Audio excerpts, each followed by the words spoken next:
Hello, everyone, and welcome to Cruise Control. We got a great show coming up. Just giving you a little tease of what we're going to go through. I'm Fred Staub. He is none other than Les Jackson, That and would be me.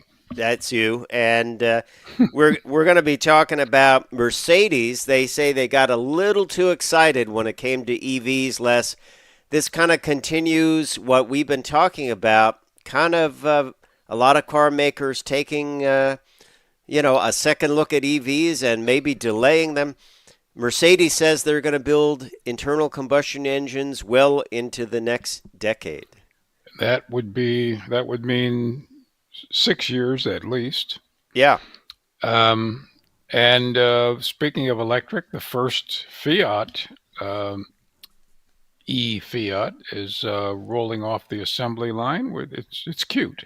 Yeah, remember when it came out the first time in the US, it was really a compliance car. It basically got 80 or 90 miles of range. Now this Right. one's going to get a little more, but it's a cute car. And back to, what's going on in the electric world. Rivian is laying off 10% of its entire workforce. So it's a struggle for electric car makers for sure. And then also, Lucid's only going to build 9,000 cars this year. They thought they would build 90,000. Um, that's less, isn't it? That's less, is it? And not less Okay. Jackson. Yeah. I'm just keeping track. Yes. Yes. But over at Dodge, they're fabbing up some good vibrations. I love 60s talk. All right. And how do you like Jeeps? Because we're going to have some pricing on the Jeep Gladiator. Yep. And you and I have talked about this for a while. Destination prices climbing dramatically. You can't do anything about them. It's the price that you're being charged, whether it's the actual Yeah. price or not, to deliver the vehicle to the dealer. And we're going to take a look at a Consumer Reports study that talks about vehicles with the lowest and the highest destination charges. And as once again, there's nothing you can do about it, is there? Well, not that I know of. I maybe sometimes it's a little bit negotiable. Maybe if you're buying more than one vehicle, it's you they cut you a deal. But I'll look into that. But I don't think there's any legal way we can do away with it. No, I don't think so either. And then in the second hour, we're going to have a lot more. I'm going to have an at the wheel review of the Nissan Sentra SR. Bit of a deal, well under $30,000. Where do you find vehicles like that anymore? Right?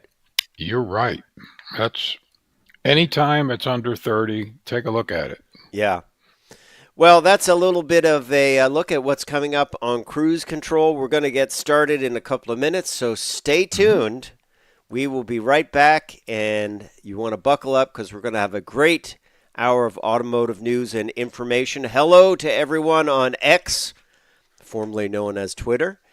We are streaming there for the first time today, and hello to everyone on Facebook and YouTube, where we always stream. So we will be right back.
This is Cruise Control.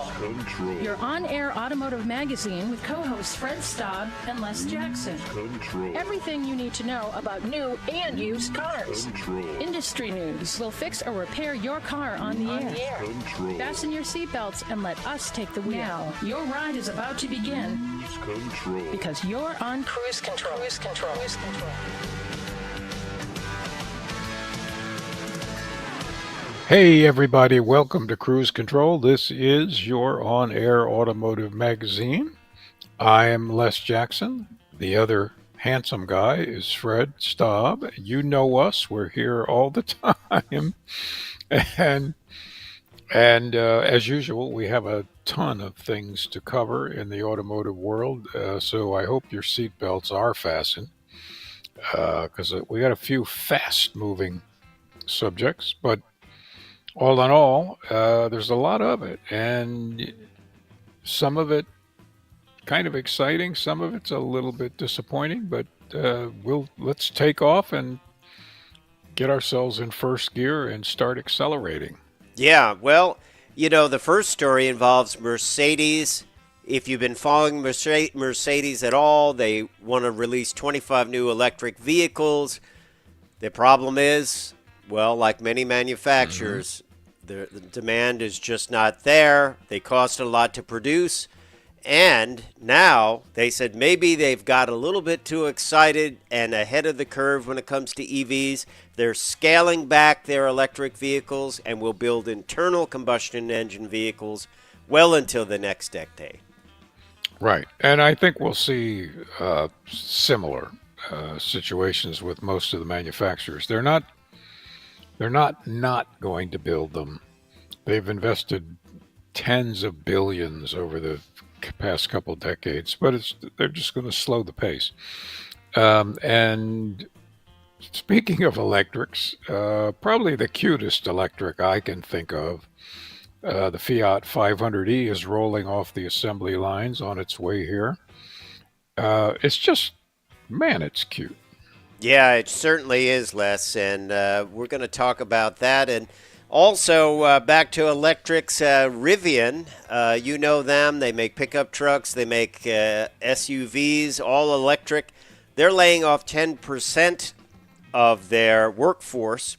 And Lucid, you remember them? They have the Yeah, highest range vehicle out there, electric vehicle. They're cutting back on the number of vehicles they will build this year. So we'll talk about that.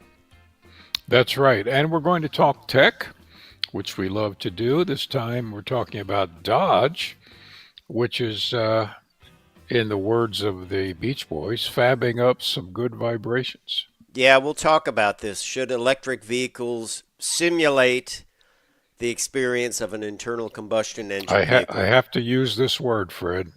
Groovy, man. Okay, we'll talk about that. We'll also get some pricing information on the Jeep Gladiator for 2024. And we'll talk about destination pricing, a new study from Consumer Reports. You got to pay it, and some vehicles are very expensive, some are not so expensive. So, pretty interesting stuff if you're going out to buy a vehicle. I'm Fred Staub, he's Les Jackson. We will be right back with more Cruise Control.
Cruise Control.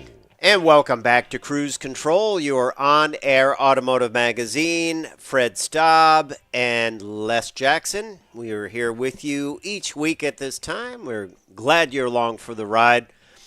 You and I, Les, have been talking about this for, well, now it's become kind of the topic we bring up on every Cruise Yep. Control. But the shine is kind of off EVs, and the big reason is they cost too much. They're not selling. They cost too much to produce, and it's hard for companies to make money. We had a Yeah. piece on a couple of weeks ago about Jim Farley saying he loses $36,000 on each one, and you had companies, states saying we must stop selling internal combustion cars by 2035. A lot of that is going out the door now because business leads everything. And if you can't make money on it, Then you won't do it. And and now, if they don't get can't us. make tax money on it, from Yeah, profits, they won't do it. Right? that's right. Now, don't get us wrong. We both love electric vehicles. I mean, Absolutely. they're wonderful to drive. Even a Tesla, which is not a well-made vehicle, is wonderful to drive. But that doesn't cut it. If it's too expensive to own or to not practical to charge it or whatever, um, people won't buy it or don't buy it in the numbers that were projected. So Yeah, that's true. there you are. Yeah, yeah. So Mercedes has admitted that it's gotten maybe a bit too enthusiastic about its electrification goals. They were going to release 25 different electric cars. They probably are still going to do that. But Mercedes has admitted that it got too excited about the transition to electric vehicles. And it is now turning, like many of the other manufacturers, to plug-in hybrids and hybrids to kind of fill the gap. I wonder, they said, this was a document prepared for investors. Mercedes estimates hybrids and EVs will account for up to 50% in the latter half of this decade, but also only where market conditions allow. And the company goes on to mention it will be able to cater to different customer needs until well into the 2030s.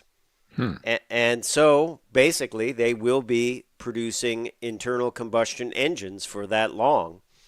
And I think you'll definitely see, as we did in Europe, 2035 is not going to be the end, even in certain states, for buying internal Yeah, combustion cars.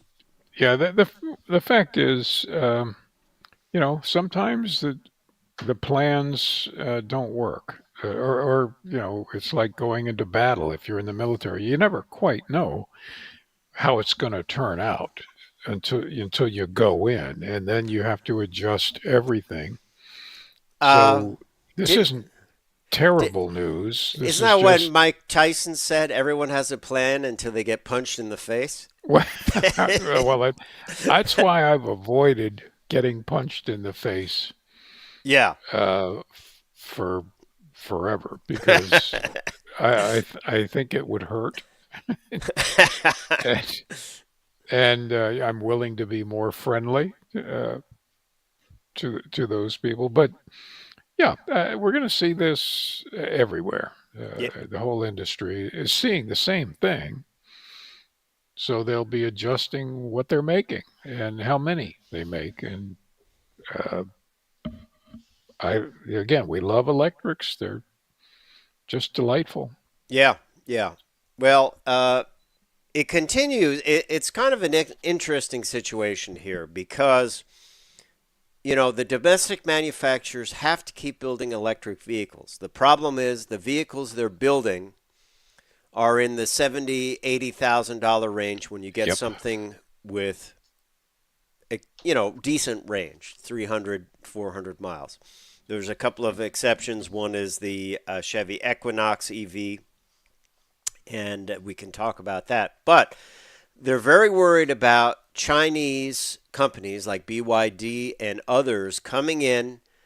They can build these things for 30% less labor costs and just flooding the market with these things. And now these are the electric cars that have a 300-mile range, and maybe they cost $18,000. And the big companies can't compete with that, and that No, means they lose the market because you know people just get used to buying that. So, this is assuming that they're high enough quality. well, we'll talk more about that when we come back on Cruise Control, your on-air automotive magazine. Stay tuned.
Cruise Control.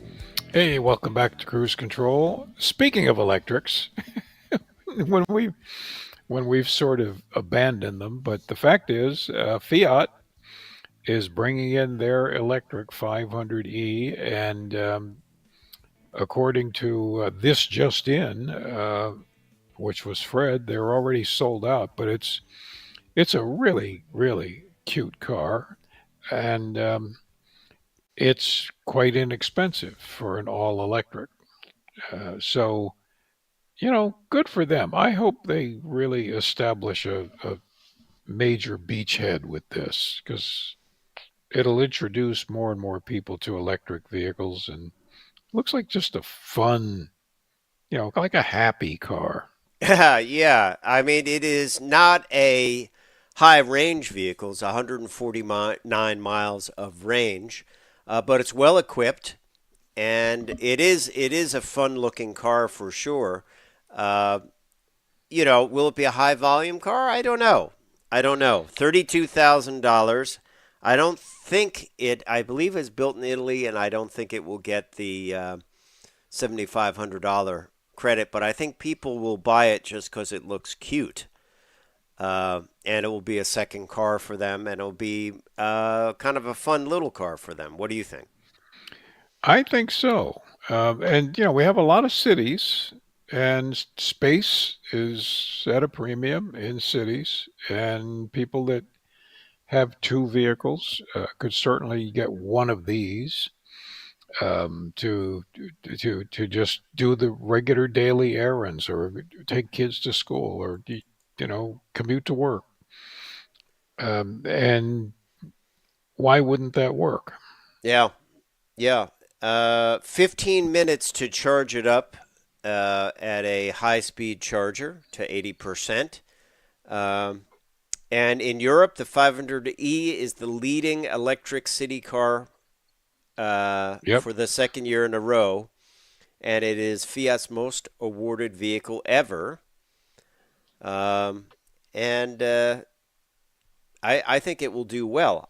32,500 plus a $1,500 destination charge for a very small vehicle. Yeah, but I can understand that because they're shipping it over in a ship.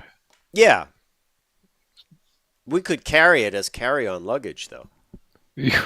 Well, if you could fold it up. Uh, So, but it uh, is. I mean, we've both driven the regular 500s and they're or fun. Cinquecento. They're great fun. Yeah, yeah. I think it will do well. Will it continue to do well after being sold out? I don't know. We'll have to see. Don't know. We'll have to see. Um, Disappointing news for Rivian, and even more disappointing for them. Elon Musk chimed in about their. He's saying, well, they'll probably go bankrupt, which is great. Thanks, Elon. when you're when you're struggling to have that happen. But Rivian, of course, they build the R1, and then they also have their SUV, and they've gotten to be. We did a story on them. They were one of the most respected brands that people would buy again in a recent study, and they have a lot of unique features.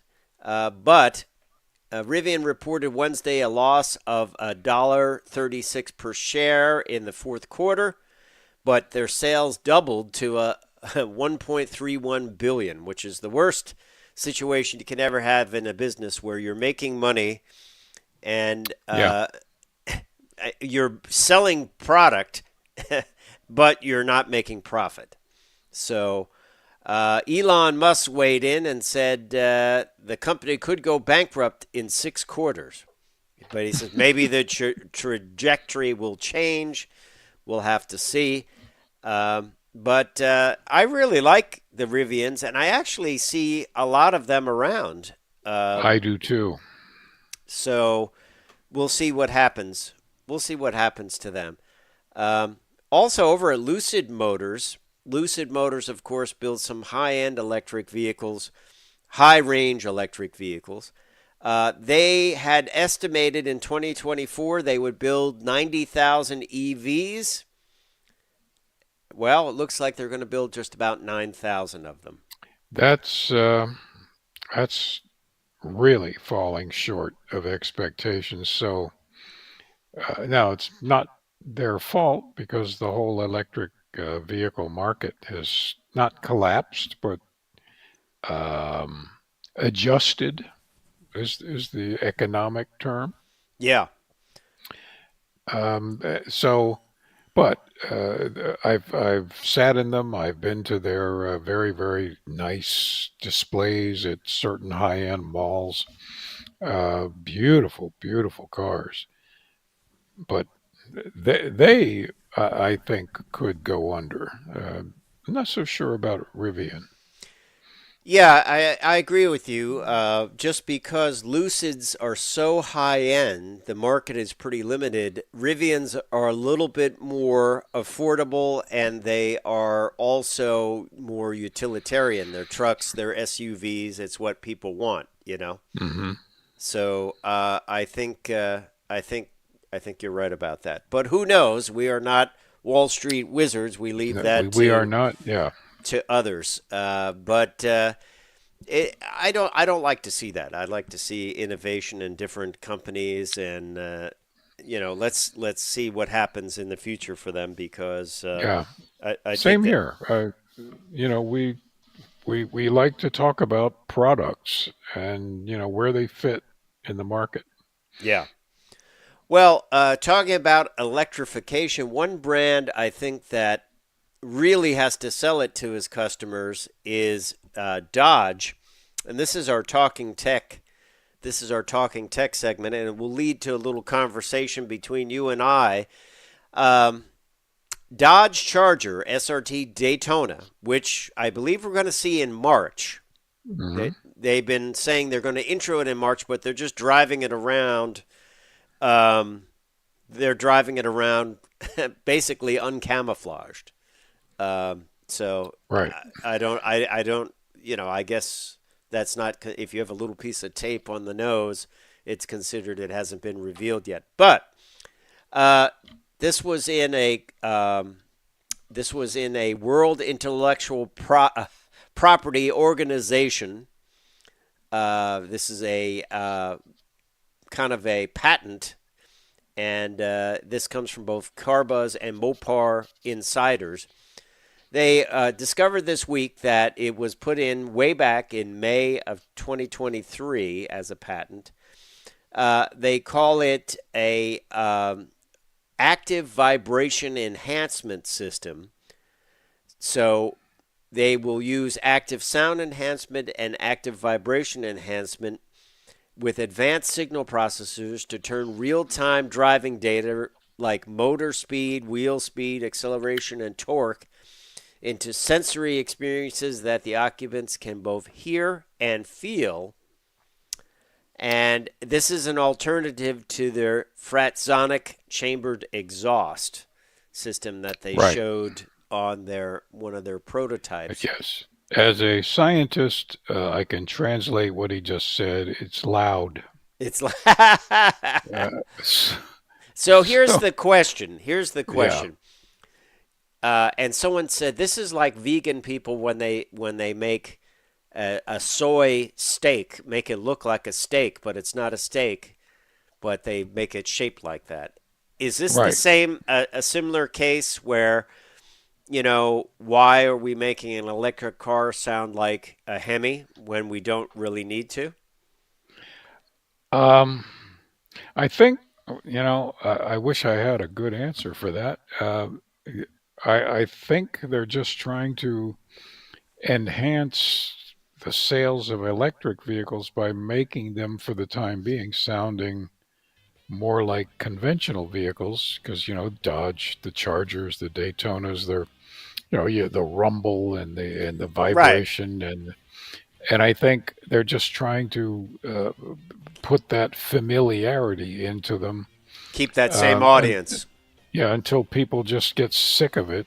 But in this case, you can turn it off, Yeah. Well, which is nice. don't turn us off. We'll be right back on Cruise Control.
Welcome back to Cruise Control.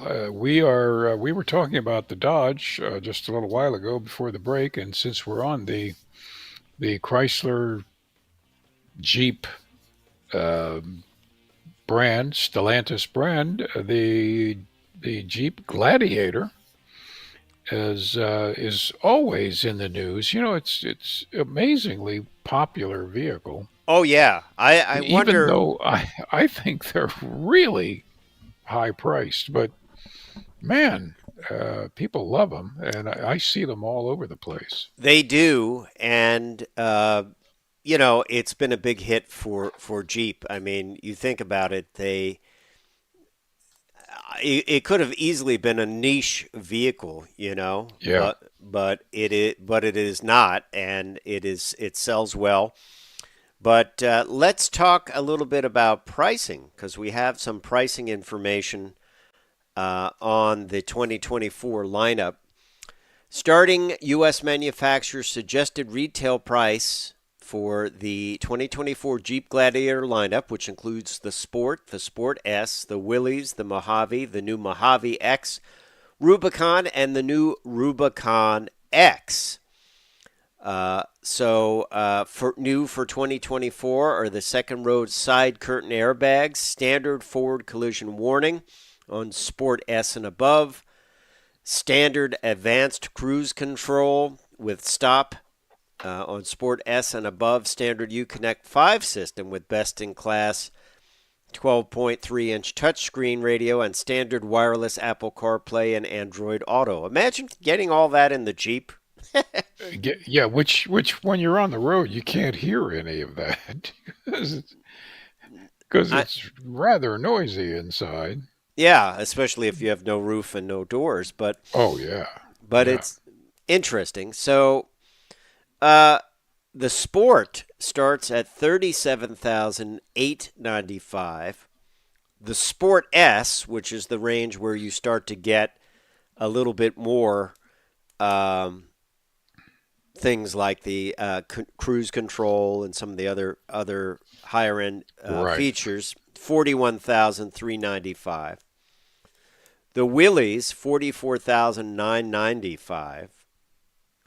The Mojave, 52,995. Now that's a jump. That's a big jump. So you get a lot more equipment there. Mojave X, which is the new model, 62,995. Even bigger jump.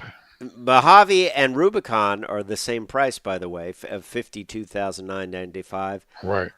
And then also Rubicon X and Mojave X are the same price, 62,995, which is a lot of money, isn't it? Yes, I mean it really is, and every single Gladiator I've seen on the roads in the DC area here is a Rubicon model. Yeah. It, wow. Yeah. So people spending a lot of money on Jeeps. That's for sure. um, Well, there's no off road here that I know of, so Well, so when it they're gets into really the whole security thing, like, oh, I'm more secure because I'm in a Jeep with a steel bumper on it. yeah. But these are now offered for 2024 with the Off-Road Plus from Mojave and Rubicon models. That's also available on the Willys model. And it optimizes vehicle parameters for off-roading, including throttle, transmission shift points, and traction control. Off-Road Plus delivers peak performance on all trails when used in 4 high. They also, for 2024, the Jeep Gladiator offers the Jeep Adventure Guides, which are off-road trail guides for 68 Jeep Badge of Honor trails loaded right into the Uconnect nav system. That's kind of interesting, right? That's cool. Yeah. Standard engine is a 3.6 liter, 285 horsepower V6, the Pentastar. I don't know. Can you? What are some of the other available engines? Let's see. I, is that the only engine? I believe it I might think be. it is the only engine, Yeah, they've done away but with the 392, I believe. Did they ever put the 392 in the Gladiator? I know they put it in the. I no, I don't think so. Yeah, and the diesel is no longer available, which is unfortunate. But uh, there you have it. Not cheap, but certainly these are vehicles that people are looking for and aspire to. Yep. Uh, like that Mojave X has all kinds of good things, and so does the Mojave actually. Fox 2-point-inch internal bypass shocks with reservoirs, Fox front hydro jounce bumpers. Um, a lot of great stuff. And you know what, Les? The other thing about Jeeps, they don't say stock for long. It is one of the most customized. The two most No, customized vehicles are Mustang and Jeep. and they're very high resale value. Yeah, Um, that's the other so thing. You buy it and maybe it loses a couple of $1,000s in a couple of years, right? And that's not bad, is it? yeah, that's right. They don't exactly ride smoothly, but you don't expect it to. Right. So, and I see them, well, like you do, I see them all the time. Yeah, yeah, you definitely see them all the time. And interesting stuff. Interesting stuff. So there you have it. We always love covering Jeeps because hey, they're popular. Let's talk about another trend: hybrids and plug-in hybrids coming on. And according to news that was reported in Economic Daily, which I believe may be a um, South Korean publication, that they're saying we should see a Kia Seltos hybrid coming in 2025. I'm going to have a at the wheel review coming up on the Kia Seltos. Um, this makes sense, because this could be a inexpensive hybrid. These are not all-wheel drive; they're front-wheel drive only, and I think virtually every vehicle will offer a hybrid in the future. And no It's surprise. inevitable. Yeah, Yeah, it just, they have to do it. yeah. It's, I think this is the way to go. Hybrids and plug-in hybrids right now, and probably hybrids. Just make everything a hybrid, don't you think? yeah, the gains will be tremendous in mileage. The pollution levels will be much lower. You don't have such a tremendous need to find materials to make batteries. The batteries are much smaller. Yep. They seem to last forever. Uh, They're you just I keep searching for the battery replacement in hybrids, and it's of various brands, and it's 12, 13, 15 years. Yeah. By that time, you'll be on to another vehicle. The That's right. Your hydrogen-powered fuel cell vehicle will be ready for you, sir. So, It's the flux capacitor. yeah, exactly. Well, you look at things like we have a little bit information on the Chevy Equinox EV, right? And this was basically going to replace the Bolt in their lineup, right? The Bolt, of course, being the least expensive electric vehicle in their lineup. They were going to kill it. It was going to be replaced by this, and it was that was going to be it. Well, they're going to keep building the Bolt because the price has kind of risen on the Equinox EV, and the Equinox EV 2LT, which is the base model, is going to be 43,295. Hmm. And there is going to be a base model, I'm sorry, below that, a 1LT front wheel drive trim without destination charge, 34,995. You step up to the 2LT, 43,295. The 3LT front wheel drive, 45,295, and it keeps going on up. A 2RS, 44,795. A 3RS, 46,795. High prices compared to what we're talking about, some of the Chinese brands, and this is built in Mexico to reduce pricing on it. Um, you know, it's expensive still, and in the long range trim, you will get 310 miles. Eventually, there'll be an all-wheel drive variant that will only get 285 miles of range. So, tells you a little bit about the pricing of even small electric vehicles. Hey, I'm Fred Staub. He is Les Jackson. We will be right back with more Cruise Control.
Welcome back to Cruise Control. Well, guess what? If you're going to buy a vehicle, and eventually you will, you have to pay a destination charge. Everybody knows that. And oddly enough, actually, I want to research this. The destination charges seem to be climbing at a more rapid rate than inflation is. Yeah, I would agree. That is true. And there's always been the thought that maybe, perhaps just maybe, car companies were adding in a little profit, um, and putting it into the destination charge. But typically, this is not negotiable. Right. This is just it is what it is. You can't get away from it. You can't say, well, I'm not paying that, because the dealer will just say, well, this is a cost that the car company puts on us, and you have to deal with it. Yeah. And And why can't I go pick it up at the factory?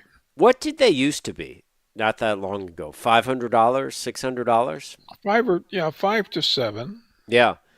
Well, let's take a look at this. This is a study from Consumer Reports, and they did a study on the most and least expensive car destination charges, right? Remember, typically this is not it's broken out on the sticker.